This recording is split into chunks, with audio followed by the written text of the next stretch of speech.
Hi guys, welcome back to another video. So आज की इस वीडियो में मैं बात करने वाला हूँ इस किट के बारे में। अगर आपने मेरी प्रीवियस वीडियो देखी है तो उसमें मैंने आपको ये दिखाया हुआ था कि ये वाली जो किट है ये रेडी टू बिल्ड थी। मतलब कि ये सब जो कंपोनेंट्स इस वक्त इसके ऊपर मैंने सोल्डर भी कर दिए हैं, आप ये देख सकते हैं। बैक साइड भी इसकी बिल्कुल ठीक तरह से सोल्डर हो चुके हैं सब कंपोनेंट्स, और ये इस वक्त बन चुकी है।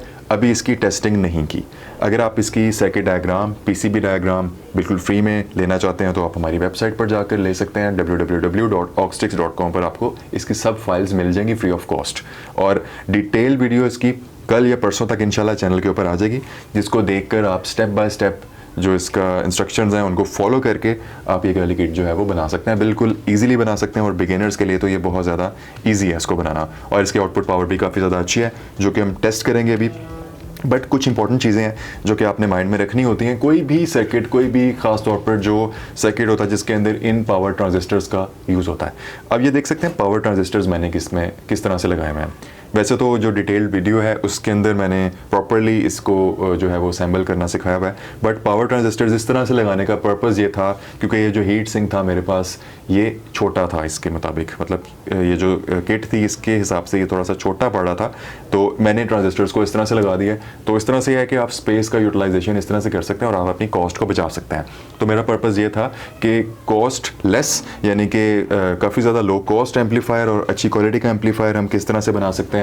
तो वीडियो बनाने का मेरा पर्पज़ ये था, और ख़ास तौर पे मैंने जो है वो टारगेट किया था जो बिगिनर्स होते हैं उनको। अच्छा गाइस, अब आपने करना क्या है, आपके पास होना चाहिए इस तरह का एक मल्टीमीटर। ठीक है, ये आपके पास होना चाहिए। इसको आपने रख देना है कॉन्टीन्यूटी के ऊपर। ठीक है, वो आपको यहाँ पर नज़र आ रहा होगा। इसकी लाइट ऑन में कर देता हूँ। ठीक है, अच्छा अब आपने करना क्या है कि आपने इसका करना है पोलैरिटी टेस्ट। जो भी आप एम्पलीफायर बनाते हैं, जो भी इलेक्ट्रॉनिक सर्किट आप बनाते हैं, उसका पोलैरिटी टेस्ट आपने लाजमी करना होता है। ख़ास तौर पे जिसके अंदर इस तरह के जो पावर ट्रांजिस्टर्स हैं जैसा कि इसमें लगे हुए हैं, या फिर उसके अंदर अगर आईसी का यूज़ किया गया है तो आपने इसका इनपुट और आउटपुट जो है वो ख़ास तौर पे आपने उनको जो है वो मेक श्योर कर देना कि वो किसी तरह की कोई शॉर्टिंग वगैरह तो नहीं है उसके अंदर। तो ये चीज़ बहुत ज़्यादा ज़रूरी होती है, क्योंकि इसमें क्या होगा कि अगर आप चेक नहीं करेंगे और इन केस सोल्डरिंग के अंदर कोई इशू आपका आ गया, या आपने किट को असेंबल करते हुए कोई भी इसमें मिस्टेक कर दी है, तो क्या होगा कि आपकी जो किट है वो ख़राब हो सकती है। आपका जो आप लोड लगाएंगे वो ख़राब हो सकता है, कुछ भी चीज़ हो सकती है, कोई भी आपका कंपोनेंट ख़राब हो सकता है और इससे आपका नुकसान हो सकता है। तो मीटर को मैंने रख दिया कंटिन्यूटी पे। सबसे पहले मैं क्या करूँगा कि जो ट्रांजिस्टर्स हैं यहाँ से आपने स्टार्ट करनी है चीज़। ट्रांजिस्टर्स की मैं शॉर्टिंग चेक करूँगा। किस तरह से चेक करने हैं, एक जो प्रॉब है ना वो मैंने लगा देनी है हमारे हीट सिंक के ऊपर। ठीक है, हीट सिंक के ऊपर लगा दी, ये वाली मैंने, आप देख सकते हैं ब्लैक वाली प्रॉब।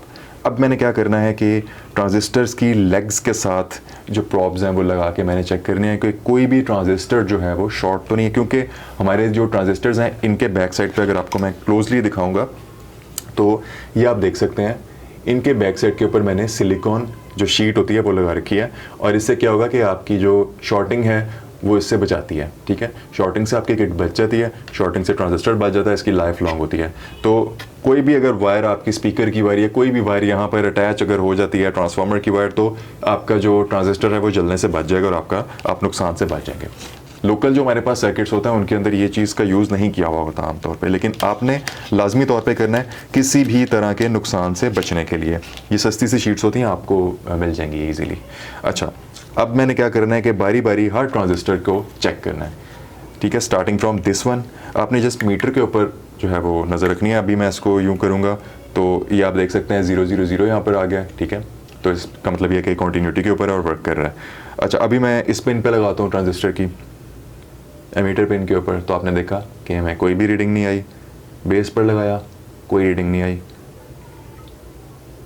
सॉरी, कलेक्टर पर। अब मैं बेस पे लगा रहा हूँ तो कोई रीडिंग नहीं आ रही। इसी तरह से आपने चारों ट्रांजिस्टर्स, जितने भी आप ट्रांजिस्टर्स यूज़ कर रहे हैं सर्किट के अंदर, वो आपने सब चेक कर लेना है। मैंने वैसे चेक कर लिए हैं, मैं जस्ट आपको समझाने के लिए जो है वो ये वीडियो बना रहा हूँ ताकि आपको समझ आ जाए। ठीक है, तो इस वक्त जो ट्रांजिस्टर्स हैं वो बिल्कुल सेफ़ हैं और बॉडी के साथ टच नहीं हो रहे, कहीं पर भी टच नहीं हो रहे, और किसी भी तरह की शॉर्टिंग नहीं हो रही। अच्छा, नेक्स्ट चीज़ अब आपने क्या करनी है, नेक्स्ट चीज़ आपने एक और ये करनी होगी कि आपने जो इनपुट साइड है, यानी कि जो ऑडियो इनपुट जहाँ पर हम देंगे, ये वाली जो साइड है L out R जहाँ पर लिखा हुआ है, यहाँ पर आपने जो प्रॉब्स हैं वो इंसर्ट करके चेक करनी है। मैं जो मीटर है इसकी प्रॉब्स को चेंज कर लेता हूँ अभी, और आपको दिखाता हूँ कि यहाँ पर हमारे पास क्या रिज़ल्ट आना चाहिए। ऑलराइट, प्रॉब्स मैंने जो है वो चेंज कर लिए हैं और अब हम इन प्रॉप से चेक करते हैं। मैंने एक पिन रख दी लेफ़्ट यानी कि एल के ऊपर और एक पिन रख दी मैंने इनपुट यानी कि ग्राउंड के ऊपर, कुछ भी नहीं आया। मैं राइट पे रख दी, कुछ भी नहीं आया। इसका मतलब ये है कि इट्स एन ओपन सर्किट, क्योंकि ये किट अभी तक मैंने यूज़ नहीं की तो इट्स ओके, मतलब ये ठीक है। अच्छा, अब मैं आउटपुट के ऊपर लगाता हूँ। आउटपुट पर भी हमें कोई रीडिंग नहीं आ रही, इसका मतलब है कि किसी भी तरह की शॉर्टिंग हमारे पास नहीं आ रही। अगेन राइट आउटपुट के ऊपर भी, लेफ़्ट और राइट दोनों जो आउटपुट्स हैं वहाँ पर हमें कोई भी रीडिंग नहीं आई, तो इट मीन्स कि हमारा जो सर्किट है इट्स विदाउट एनी शॉर्टिंग। अच्छा, ट्रांजिस्टर्स अगर आप न्यू यूज़ करते हैं तो आपको इंडिविजुअली ट्रांजिस्टर्स को चेक करने की ज़रूरत नहीं है, क्योंकि अगर आप न्यू और ओरिजिनल यूज़ करेंगे तो 100% चांसेस यही है कि आपके ट्रांजिस्टर्स का कोई भी प्रॉब्लम नहीं होगा। लेकिन अगर आप स्टिल चेक करना चाहते हैं तो आप कर सकते हैं। आपने करना किस तरह से है चेक, इसको इस तरह से किट को आपने रखना है, ठीक है। और लेट सपोज मैं इसको चेक करना चाह रहा हूँ, इस ट्रांजिस्टर को चेक करना चाह रहा हूँ, तो आपने जस्ट बेस और कलेक्टर के ऊपर यूँ रख देना, ठीक है, प्रॉप्स को।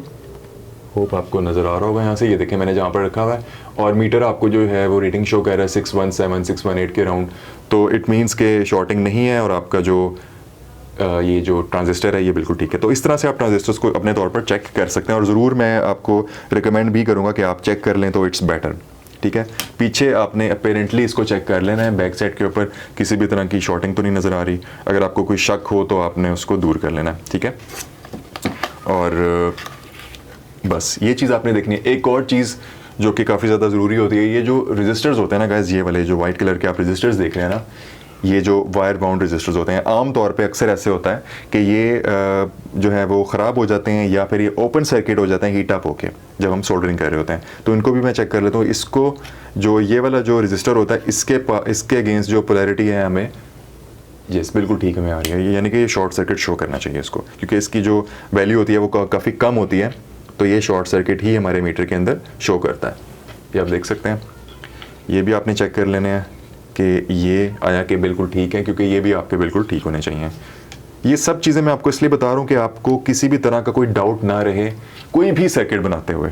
आगे भी जो वीडियोज़ आएंगी उनमेन भी आपको मैं समझाता रहूँगा कि आपने किन किन प्रिकॉशंस का जो है वो ध्यान रखना है। ये मैंने चेक कर लिया, ठीक है। अब ये इसके अंदर जो डायोड्स लगे हुए हैं, ये वाले डायोड्स आप देख सकते हैं 1N4007। क्लियरली मैं आपको यहाँ से दिखाने की कोशिश करता हूँ। ये आप देख सकते हैं, ये 1N4007, इनको भी आपने चेक कर लेना है, ठीक है, ताकि आपको किसी भी तरह का कोई डाउट ना रहे और आप बिल्कुल जो है वो इजीली इसको चला सकें, बगैर किसी टेंशन के आप इसको जो है वो चला सकें। तो डायोड्स भी हमारे बिल्कुल ठीक है, ठीक है। इस तरह से आपने डायोड्स को भी चेक कर लेना है। सो अब हमारे पास ये वाले ट्रांजिस्टर्स रह गए हैं, यानी कि मिड रेंज के ऊपर, जो कि TIP41 थे, मैंने चेक कर लिए हैं। वैसे अगर आप भी करना चाहें तो आप चेक कर सकते हैं। इनकी भी जो वैल्यू है वो, ये जो सामने वैल्यूज़ आ रही है ना, आपने इसका ध्यान रखना है कि ये 600 से ऊपर ही होनी चाहिए। 600 से नीचे 500 400 के करीब, 500 भी चलेगा बट 400 के करीब नहीं होनी चाहिए। इसका मतलब ये है कि आपका जो ट्रांजिस्टर है वो लीक हुआ हुआ, तो इस चीज़ का आपने ध्यान रखना है। बाकी रेजिस्टर्स एंड कैपेसिटर्स आपको चेक करने की ज़रूरत नहीं है, उनको आमतौर पे कुछ भी नहीं होता, वो बिल्कुल ठीक रहते हैं। So guys, our kit is good to go. एक चीज़ रह गई थी सप्लाई साइड के ऊपर, वैसे इतना ज़्यादा ये ज़रूरी नहीं होता, लेकिन स्टिल हमें इसको भी चेक कर लेना चाहिए। यहाँ से भी हमारा जो सर्किट है वो बिल्कुल ठीक है। अब इसके जो पैरामीटर्स है ना गाइज, इसके अंदर जो रेजिस्टेंस है, कैपेसिटर्स वगैरह जो भी है, जब हम एक दफ़ा इसको ऑन कर लेंगे ना, जब ये वाली LED जब ऑन हो जाएगी, मतलब कि ये वाली LED जब ऑन हो जाएगी, इसका मतलब ये है कि ये सर्किट फर्स्ट टाइम ऑन हो चुका है, तो हर चीज़ के जो पैरामीटर्स हैं वो चेंज हो जाएंगे। मतलब कि जाहिर सी बात है, ये जो कैपेसिटर्स हैं अभी डिस्चार्ज हैं, ये सब चार्ज हो जाएंगे, तो यहाँ पर जो वैल्यूज़ इस वक्त हमें आ रही हैं वो चेंज हो जाएंगी, वो कंफर्म चेंज होंगी। वो जो मैंने डिटेल वीडियो बनाई हुई है उसमें मैं ये सब चीज़ें कवर करूँगा, जस्ट फॉर योर नॉलेज। ये सिर्फ और सिर्फ आपको मैं आपके नॉलेज के लिए सब चीज़ें समझा रहा हूँ। ये सब चीज़ें यानी कि ये जो कैपेसिटर्स वगैरह आप देख रहे हैं चार्ज हो जाएंगे, ऑब्वियसली 50 वोल्ट्स हैं या 50 वोल्ट के कैपेसिटर हैं, तो इसके अंदर जो है वो कुछ ना कुछ तो वोल्ट्स जो है वो स्टोर रहेंगे। तो जब तक ये पूरी तरह से डिस्चार्ज नहीं ना हो जाता है इसके अंदर से सारे के सारे कैपेसिटर्स, तब तक हमें ये वाली जो नॉर्मल इस वक्त हमें जो वैल्यूज़ मिल रही हैं ये नहीं मिलेंगी, वैल्यूज़ थोड़ी सी चेंज हो जाएंगी। तो आपने घबराना नहीं है कि इन केस अगर आप बाद में वैल्यू चेक करते हैं या किसी भी कंपोनेंट में कोई फॉल्ट आता है तो आप ये कहेंगे यार पहले ये वाली रीडिंग आ रही तो अब ये वाली रीडिंग आ रही है तो ट्रांजिस्टर ख़राब है। ऐसा कुछ भी नहीं होता। जस्ट यहाँ पर जो कैपेसिटर्स चार्ज हुए होता है, खास तौर पर ये जो सप्लाई कैपेसिटर्स हैं, उसके बाद जो स्मॉलर कैपेसिटर्स हमने यूज़ किए हुए हैं इनपुट और आउटपुट मिड स्टेज वगैरह के ऊपर, उनकी ज़रा वैल्यू थोड़ी सी चेंज हो जाती है। तो इस चीज़ का आपने ध्यान रखना है। तो अभी मैं इसके जो इनपुट और आउटपुट कनेक्शन है वो करता हूँ, ट्रांसफार्मर अटैच करता हूँ मैं, और फिर हम इसको चेक करते हैं। अच्छा गाइस, एक और क्वेश्चन कि इसमें ट्रांसफार्मर हमने कौन सा यूज़ करना है, बिकॉज आप मेरी वीडियोस में देखते रहते हैं, इसमें मैं ये वाला ट्रांसफार्मर यूज़ करता हूँ। ठीक है, इसका आप साइज़ चेक कर लें कि कितना, इसका साइज़ कितना है, इसकी विड्थ कितनी है। इसका मैं आपको बता दूँ, इसकी जो रेटिंग है वो है 25+25 की। ठीक है, और इसका आप ये चेक कर लें कि ये है तकरीबन 2.5 इंचेस।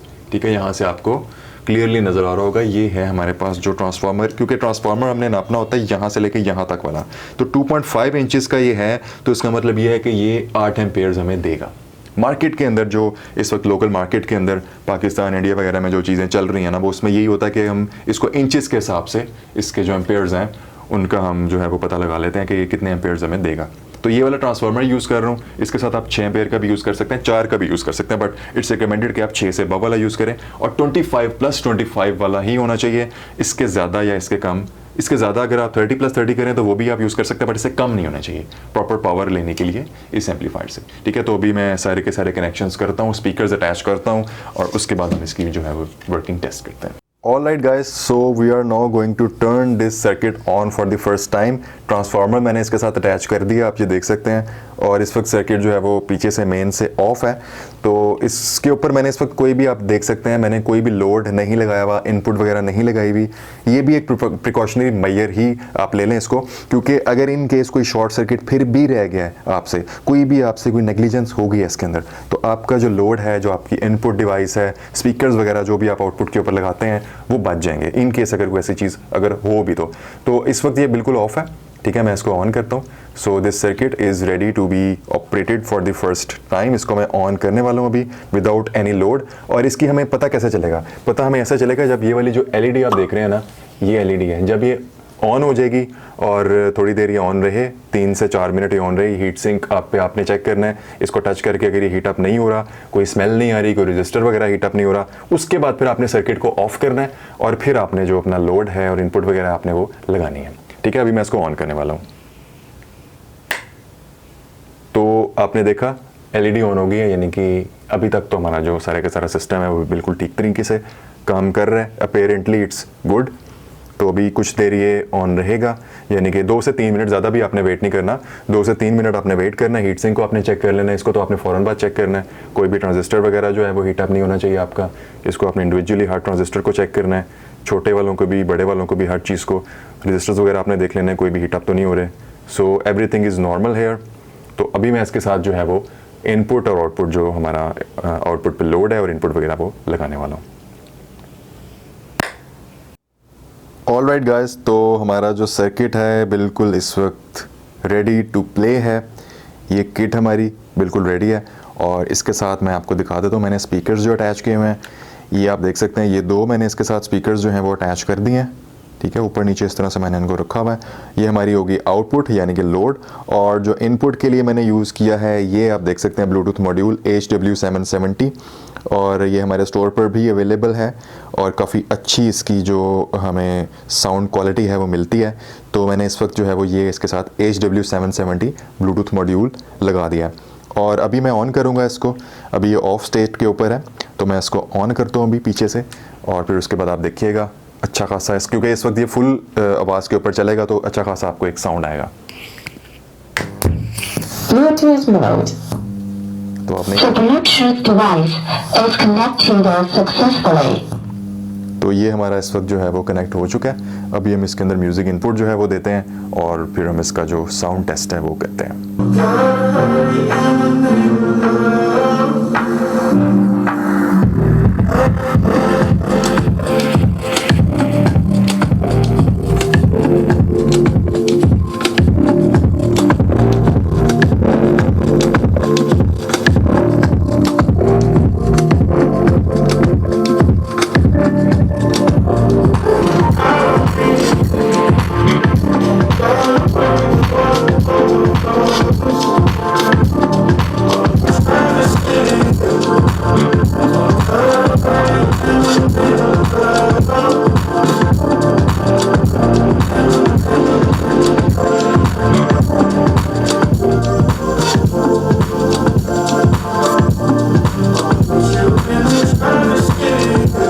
ऑलराइट गाइस, तो आपने एक्सपीरियंस किया इसका साउंड जो कि अप टू द मार्क इस वक्त नहीं है। अब इसकी क्या क्या वजूहात हैं, क्या क्या रीजंस हैं, वो मैं आपको बताऊंगा अपनी नेक्स्ट आने वाली वीडियोस के अंदर। So stay connected and thanks for watching the video. Take care, good bye.